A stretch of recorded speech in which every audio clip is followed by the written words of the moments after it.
and the teacher says that they're going to get something for the next lesson.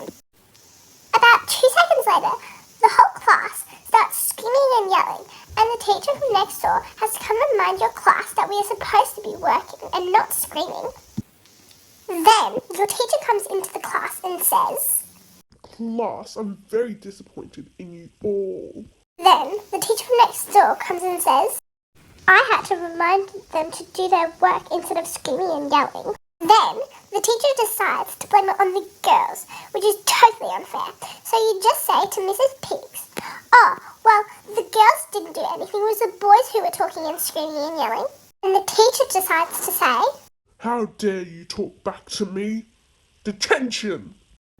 Then your bestie decides to back you up, and she says, "That's not true, Mrs. Pigs. It wasn't the girls. It was only the boys who were screaming and yelling."